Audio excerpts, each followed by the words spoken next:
नमस्कार दोस्तों, कैसे हैं आप सब लोग। उम्मीद करता हूँ अच्छे होंगे, अपनी स्टडी अच्छे से कर रहे होंगे। दोस्तों, आज दिनांक 7 अप्रैल 2026 को प्राइम एजुकेशन हब के इस यूट्यूब चैनल पे मैं आप सबका स्वागत करता हूँ। चलिए दोस्तों, बिना आपका समय खराब किए सीधे चलते हैं आज की इंपॉर्टेंट न्यूज के बारे में। देखिए, दो हमारी जो सबमरीन्स है वो चर्चा में है, और जो एक आईएनएस तारागिरी है इसके बारे में हम पहले पढ़ चुके हैं, बट आईएनएस अरिदमन के बारे में हमें बात करनी थी, इसलिए हमने आईएनएस तारागिरी को भी साथ में जोड़ दिया और न्यूज में भी ये साथ में ही था। देखिए, ये एक स्टील्थ फ्रिगेट है। स्टील्थ टेक्नोलॉजी क्या होती है, हमने पहले भी बात करी है। एक ऐसी टेक्नोलॉजी जिसमें पर्टिकुलर जहाज के ऊपर एक ऐसी लेयर कोटिंग होती है जो कि रडार से आने वाली जो वेव्स है उनको रिफ्लेक्ट नहीं करती, वापस रिफ्लेक्ट नहीं करती। इससे उसकी लोकेशन का पता लगाना बड़ा मुश्किल है, इसलिए ये बहुत ज्यादा नेवी में कामयाब है। ठीक है, जो 5th जनरेशन फाइटर जेट्स भी है वो भी स्टील्थ टेक्नोलॉजी से बने होते हैं। थोड़ा सा मैं आपको और सिंप्लीफाइड करके बताता हूँ। देखिए, फॉर एग्जांपल, ये हमारी सबमरीन अच्छी नहीं बनी है, बहुत बेकार सी है, बट आप समझिए बात को।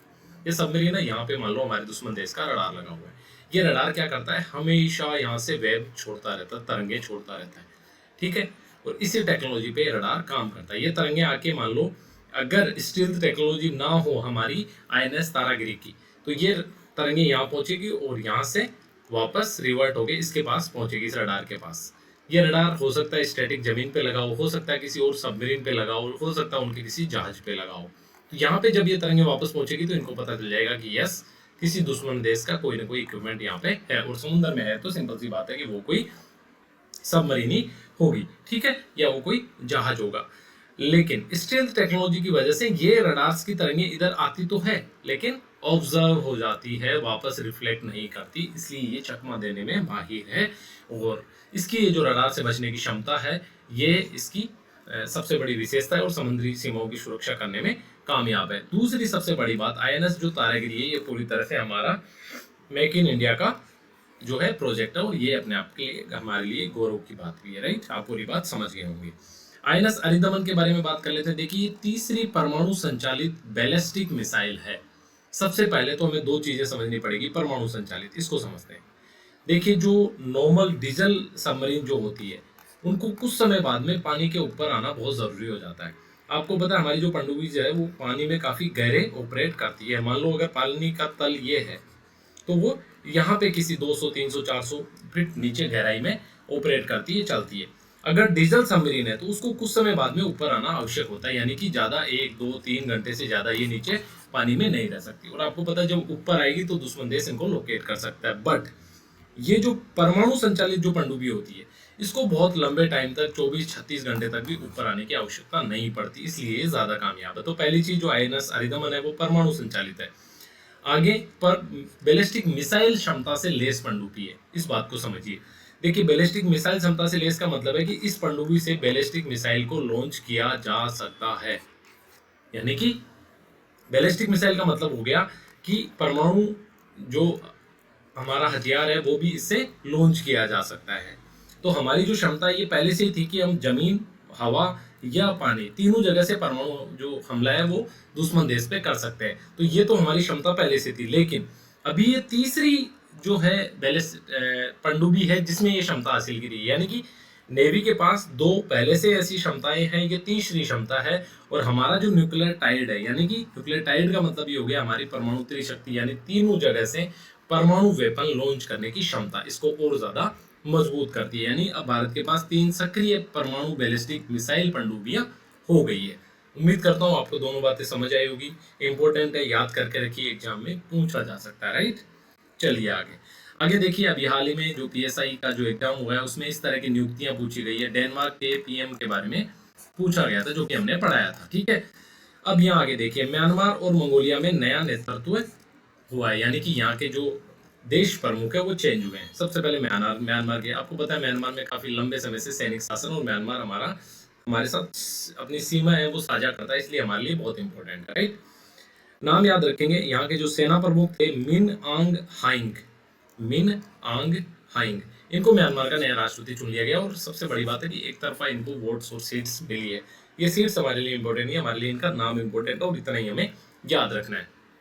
मंगोलिया, देखिए म्यांमार के बाद चाइना ऊपर है उधर, और चाइना के ऊपर मंगोलिया, और मंगोलिया के भी नए प्रधानमंत्री बने। 39 वर्षीय जो उनके नेता है उच्चरल न्याम ओसोर, उच्चरल न्याम ओसोर, ये जो है मंगोलिया के नए प्रधानमंत्री बने और पिछले 9 महीने में ये तीसरा जो नेतृत्व परिवर्तन है, यानी कि तीसरे प्रधानमंत्री ये बन चुके। तो थोड़ी सी पॉलिटिकल जो इंस्टेबिलिटी है मंगोलिया में वो है, और इनका नाम भी आप याद रखेंगे, जो कि 2 नई नियुक्तियां हैं जो कि हमारे बिल्कुल पड़ोस में और हमारे लिए जियो पॉलिटिकल रूप से भी बहुत इंपॉर्टेंट है। म्यांमार स्पेशली और मंगोलिया भी, क्योंकि वो चाइना से सीमा साझा करता है। ठीक है, एक इवेंट हुआ है खेलो इंडिया ट्राइबल गेम्स। खेलो इंडिया ट्राइबल गेम्स कहाँ पे हुआ है? ये हुआ छत्तीसगढ़ में, इसका आयोजन हुआ है और लगभग 3800 एथलीटों ने इसमें भाग लिया है। और ये अपने आप में पूरे नेशन के एथलीट्स को एक अच्छा मंच प्रदान करता है, जो कि एक अच्छा प्रयास है छत्तीसगढ़ गवर्नमेंट का।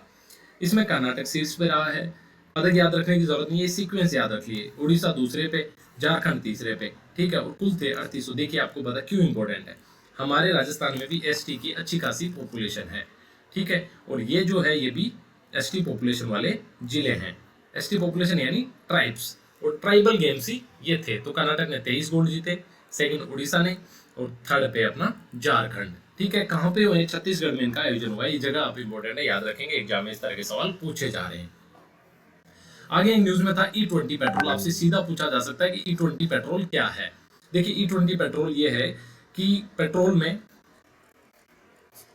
कितने % इथेनॉल मिलाया जाएगा। 20 का मतलब हो गया कि 80% तो पेट्रोल होगा, प्लस उसमें 20% जो है इथेनॉल मिलाया जाएगा।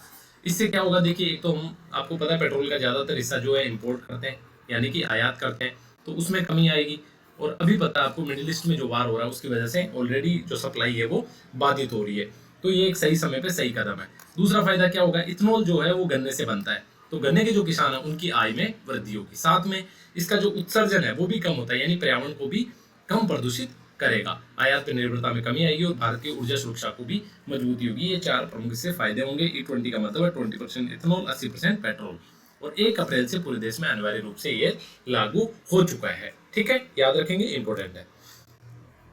आगे वर्ल्ड पैरा जो तीरंदाजी है उसमें भारत ने अच्छा इतिहास रचा, और आपको पता है स्पेशली वर्ल्ड पैरा जो गेम्स है, इवन पैरा जो ओलंपिक है, उसमें भी भारत का प्रदर्शन काफी सराहनीय है और नॉर्मल ओलंपिक से काफी ज्यादा बढ़िया है। स्पेशली तीरंदाजी में काफी अच्छा है, क्योंकि आपको पता है हमारे यहाँ तीरंदाजी का एक कल्चरल जो इम्पैक्ट है वो भी रहा है, और एटमोस्फियर जो है वो भी गेम का अच्छा है। इंडिया ने इसमें कुछ 16 पदक जीते हैं, जिसमें 7 गोल्ड मेडल है, बहुत बड़ी बात है।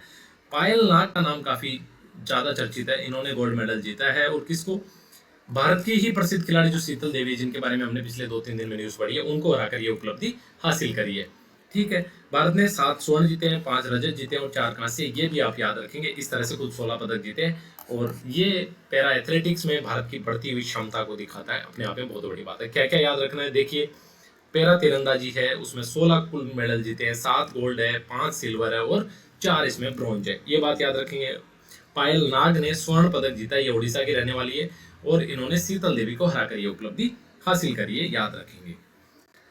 आगे देखिए, भारत जो है ब्लू जो रिवोल्यूशन है वो चलाई जा रही थी, इसलिए मछली उत्पादन को बढ़ावा देने के लिए। और अभी विश्व का दूसरा सबसे बड़ा उत्पादक देश भारत बन गया है, पहला है चाइना, और ये 10 वर्षों में इन्होंने अपना प्रोडक्शन डबल कर लिया इंडिया ने। ये अपने आप में बहुत बड़ी बात है। चीन के बाद दूसरा स्थान, और समुद्री उत्पादों के निर्यात में भी भारी वृद्धि हुई है।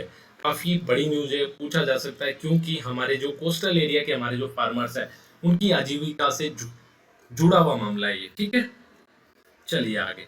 आगे शिक्षा पत्री एक न्यूज में, जिसको 200 वर्ष हो गए, ऑक्सफोर्ड में एक विशेष प्रदर्शनी का आयोजन किया जा रहा है। सबसे पहले तो हमें ये जानना है शिक्षा पत्री है क्या। देखिए, शिक्षा पत्री जो है 1826 का एक ग्रंथ है, जो कि स्वामी सहजानंद ने, जिनका नाम स्वामीनारायण भी लिया जाता है कहीं कहीं, इन्होंने लिखा था। ठीक है, इसमें 212 संस्कृत के श्लोक है जो नैतिकता पे, धर्म पे, जीवन मूल्यों का मार्गदर्शन करते हैं। इस सब थीम पे है। पूछा जा सकता है सीधा कि शिक्षा पत्री किसने लिखी थी? स्वामी सहजानंद, यानी स्वामी स्वामीनारायण जो है इनका नाम था। 1826 में ग्रंथ लिखा था। 212 इसमें संस्कृत के श्लोक है, जो कि नैतिकता, धर्म और जीवन मूल्यों से जुड़े हुए हैं, याद रखेंगे। ये रखा हुआ कहाँ है? इंग्लैंड की जो प्रतिष्ठित ऑक्सफोर्ड बोडेलियन लाइब्रेरी है, वहां पे ये शिक्षा पत्री रखी हुई है, और यहाँ पे एक विशेष प्रदर्शनी का आयोजन किया जा रहा है, और भारत की संस्कृति और दर्शन की बढ़ती हुई विराट महत्ता को ये दिखाता है। आप इस बात को भी याद रखेंगे, इंपॉर्टेंट है एग्जाम के हिसाब से। आगे प्लास्टिक प्रबंधन नियमों में जो है बदलाव कर दिया था। आपको याद होगा कुछ ही दिन पहले हमने पढ़ा था कि 4 कैटेगरी है। ठीक है, 1, 2, 3 और 4। क्या क्या था इसमें? पहला था गीला कचरा, ठीक है, दूसरा था सूखा कचरा, तीसरा था मेडिकल वेस्ट, और चौथा था स्पेशल। और इसी स्पेशल जो कैटेगरी है इस पे ही पूछा गया था सवाल, किसमें, पीएसआई में।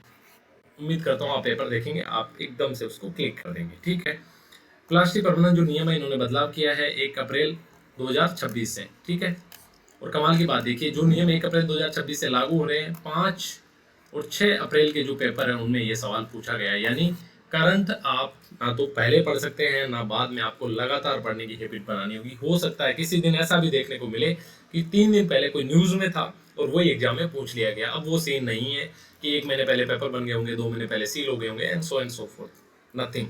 आपको लगातार पढ़ना होगा। आगे क्या नियम बनाए इन्होंने कंपनीज को ये बोला है कि 30% जो रिसाइकल प्लास्टिक आप यूज करेंगे। देखिए मैं आपको समझाता हूँ। महेश मान लो, ठीक है, महेश की एक फैक्ट्री है, मैक्स मान लो पार्ले जी के बिस्किट बनाता है। ठीक है, अब पार्ले जी के बिस्किट में प्लास्टिक यूज होती है। ठीक है, और इसको बोला जाता है एक्सटेंडेड प्रोड्यूसर रेस्पॉन्सिबिलिटी, ईपीआर बोला जाता है इसको, यानी कि जो उत्पादक है उसकी जिम्मेदारी। अब मैं इसके लिए स्ट्रिक्टली कर दिया कि आप 30% जो प्लास्टिक है वो ऐसी यूज करोगे जो पहले यूज की गई थी और उसको रीयूज किया जाता है रिसाइकिल करके। यानी फॉर एग्जाम्पल जो थैली यूं ही पड़ी हुई है, जो पुराने चिप्स के पैकेट यूं ही पड़े हुए हैं, उनको आप रिसाइकिल करोगे और 30% जो पार्ले जी की आप पैकेजिंग करोगे वो उस 30% प्लास्टिक वो होनी चाहिए जो रीयूज करके रिसाइकिल की गई है। बात समझ गए होंगे। तो ये किया और 2028-29 तक इसको बढ़ा के 60% का लक्ष्य सरकार ने जो है इन नियमों के तहत रखा है। आगे भूजल संकट पे पीएससी की एक रिपोर्ट है। देखिए पीएससी लोक लेखा समिति है जो हमारी संसद की एक महत्वपूर्ण समिति है। इसके अनुसार भारत दुनिया का 25% भूजल का अकेला उपयोग करता है। और हमने कल भी अटल भूजल मिशन के बारे में बात करी थी कि कैसे भूजल जो है नीचे जा रहा है। हालांकि राजस्थान में उसमें एक प्रोग्रेसिव जो रिपोर्ट है, एक आशावादी रिपोर्ट सामने आई, एक संतुष्टिपूर्ण रिपोर्ट सामने आई कि 771 जो साइट्स है उनमें जल बढ़ा है। लेकिन फिर भी आप सोच के देखिए, दुनिया का सबसे ज्यादा इवन 1/4 जो भूजल है उसका उपयोग हम अकेले इंडियंस करते हैं।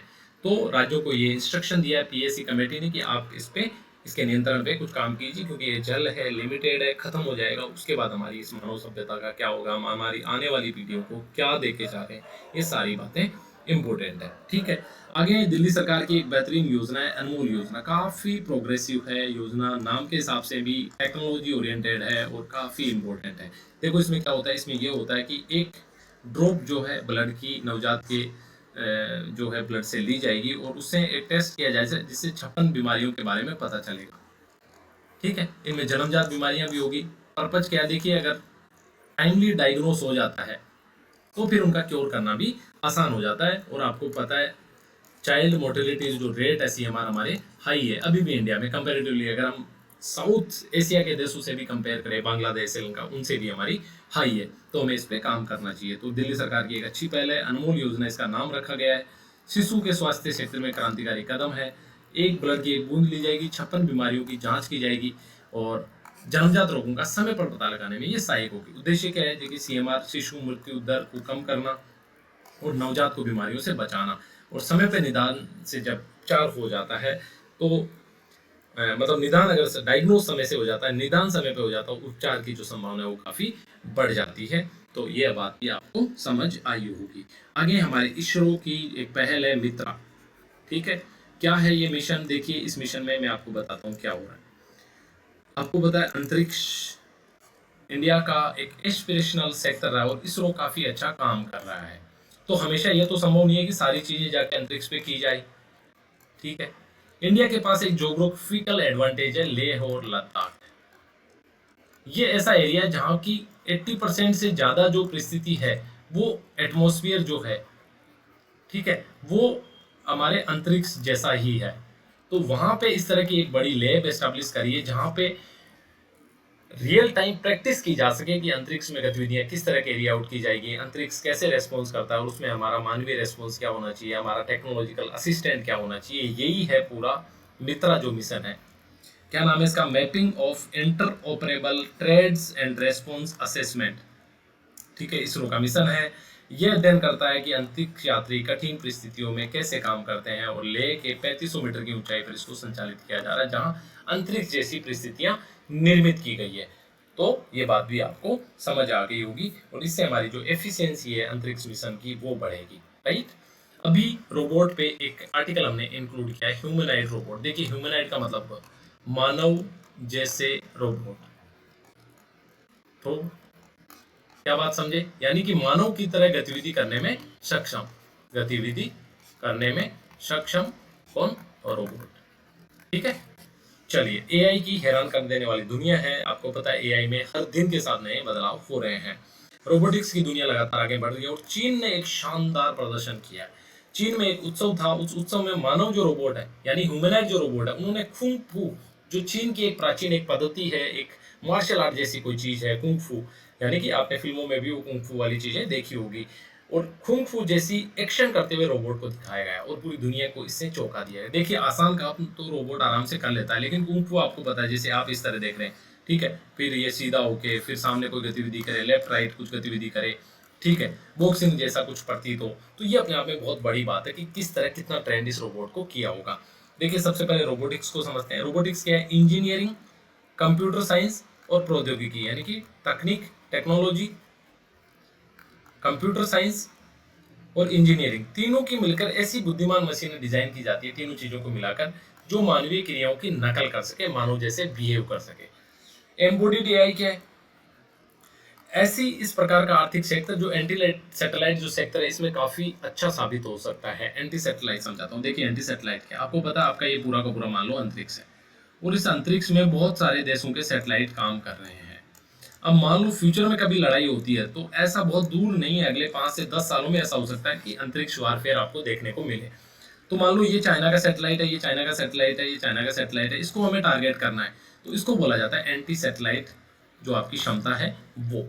ठीक है, इस सेक्टर में ये जो ह्यूमनाइड रोबोट है ये काफी कारगर साबित हो सकते हैं। और चीन, देखिए चीन ने दुनिया को समय समय पे चौंकाया और काफी प्रोग्रेसिव है चीन, AI, artificial intelligence, humanoid robot, drone technology, इन सब में, और उन्होंने अपने जो उत्सव हुआ है वहां पे जो है ये प्रदर्शन करके दिखाया है। क्यों कठिन है इतना? दुनिया इतनी क्यों बात कर रही है कि भाई जो कुंग फू की तरह का प्रदर्शन करके दिखाया, तो ये दुनिया को हैरान क्यों कर रहा है? क्योंकि रोबोट को कोई विशेष कार्य करने के लिए प्रोग्राम करना अत्यंत जटिल प्रक्रिया है, ये कोई आसान प्रक्रिया नहीं है। देखिए कारों को पेंट करना आसान है, क्योंकि आपको पता है, मान लो ये रोबोट है, महेश ने इसको ट्रेंड किया, अब इसको एक तरह का काम करना है, पहले बोनट पे पेंट करना है, उसके बाद साइड में पेंट करना है, उसके बाद साइड में करना है, पीछे करना है, ऊपर करना है, यानी कि एक तरह की गतिविधि बार बार करनी है। जैसे किसी मशीन में बोनट फिट करना है और कुछ चेसिस फिट करना है, तो उसको एक तरह से काम करवाना है। बट फूल तोड़ने के लिए हाथ की कलाई का काम आएगा, उंगलियों की हर गतिविधि का काम आएगा, इस तरह की जो चीजें उनको प्रोग्राम करना कठिन है। इसमें क्या करना होता है? रियल टाइम डेटा को प्रोसेस करना होता है, आदमी की तरह, इंसानी व्यवहार की तरह। तो ये बहुत बड़ी अचीवमेंट है चाइना की। आगे देखो, सोच, व्यवहार, तर्क को बेहतर बनाने की चुनौतियां अभी भी बनी हुई है, लेकिन समय के साथ एआई में, ह्यूमनाइड रोबोटिंग में बहुत ही चौंकाने वाली चीजें आपके सामने आ सकती है। इस तरह की बात राइटर्स में करते हैं। देखिए आज हमने रक्षा क्षेत्र के बारे में, आईएनएस हरिदमन के बारे में बात करी, आईएनएस तारागिरी के बारे में बात करी, ये स्टील फ्रिगेट है जो हमने पहले भी पढ़ा था। हरिदमन जो है हमारी जो ट्राई कैपेसिटी है न्यूक्लियर वारफेयर की, न्यूक्लियर मिसाइल लॉन्च करने की, उसमें एक नई क्षमता ऐड करता है, और ये जो आईएनएस तारागिरी था हमारा स्वदेशी है। ठीक है, म्यांमार में मिन आंग हाइंग राष्ट्रपति बने हैं, मंगोलिया में उचरल न्याम ओसोर जो है नए पीएम बने हैं। ट्राइबल इंडिया खेल का आयोजन कहाँ हुआ है? छत्तीसगढ़ में हुआ है, कर्नाटक में फर्स्ट रहा है, और विश्व तीरंदाजी में भारत को 16 पदक मिले, जिसमें से लगभग 7 हमारे गोल्ड थे, सीधा 7 गोल्ड, 5 हमारे सिल्वर एंड 4 हमारे क्या थे? ब्रॉन्ज।